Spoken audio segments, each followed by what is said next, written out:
Hi friends, இன்றைக்கி நம்ம பாலாகண்டை குழம்பு தான் வைக்க போகிறோம். இது ரொம்பவுமே டேஸ்ட்டாக இருக்கும். இது எங்கள் ஊரில் கிலோ 200 தராங்க. உங்கள் ஊர்லெலாம் எவ்வளோ தராங்கன்னு கமெண்ட் பண்ணுங்கள்.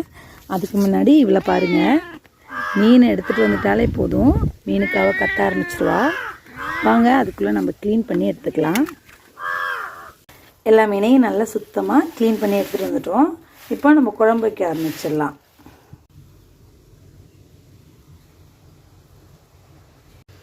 மீன் குழம்பு வைக்கிறதுக்கு இந்த அளவுக்கு நான் புளி எடுத்துக்கிறேன். இதை எடுத்து நம்ம ஊற போட்டுடலாம். இந்த மீன் குழம்புக்கு நான் 3 தக்காளி பழம் எடுத்துக்கிறேன். கொஞ்சமாக கல் உப்பு சேர்த்து இந்த தக்காளி பழத்தை நல்லா பிசைஞ்சிட்டோம். கல் உப்பு சேர்த்தா நல்லா நைஸாக தக்காளி பழம் மசிஞ்சு வந்துடும். தக்காளி பழத்தை இந்த அளவுக்கு நல்லா மசிச்சு எடுத்துப்போம். இது கூட நம்ம ஆல்ரெடி ஊற வச்சுருந்தோம்ல புளி, அதை கரைச்சி இது கூட சேர்த்துக்கிறேன். நல்லா வடிகட்டி இந்த தண்ணியை மட்டும் இதில் சேர்த்துப்போம்.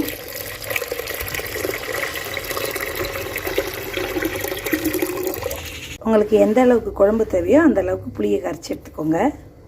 அதுக்கப்புறம் நம்ம வீட்டிலே அரைஞ்ச குழம்பு மிளகாய் தூள் சேர்த்துக்க போகிறோம். கரைச்சி எடுத்தாச்சு. இதுக்கு தேவையான அளவு உப்பு சேர்த்துக்கலாம். கரைச்சி வச்ச குழம்பை நல்லா கொதிக்க விட்டுடலாம். இது அதுக்கப்புறம் தான் நம்ம மீனெல்லாம் போடுவோம். அதுக்கு முன்னாடி 2 பச்சை மிளகாயை 2ஆக கீந்து போட்டுக்கிறேன்.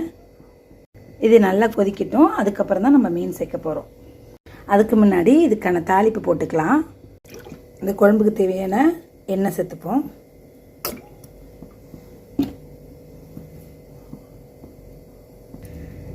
எண்ணெய் ஹீட் ஆகிட்டு இது கூட வெந்தயம் போட்டு தாளிப்போம்.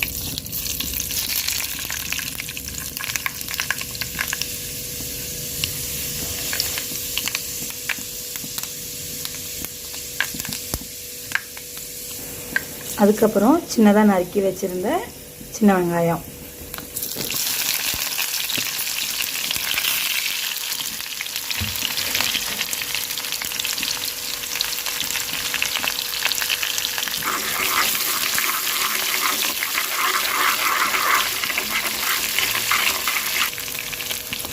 வெங்காயம் நல்லா வதங்கிடுச்சு. இதை நம்ம அப்படியே குழம்புல ஊற்றிக்க வேண்டியதான்.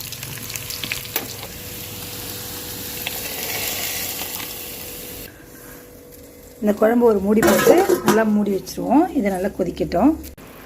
நல்லா குழம்பு கொதிச்சு வந்துடுச்சு. இந்த டைமில் நம்ம மீன் சேர்த்துக்க வேண்டியதான்.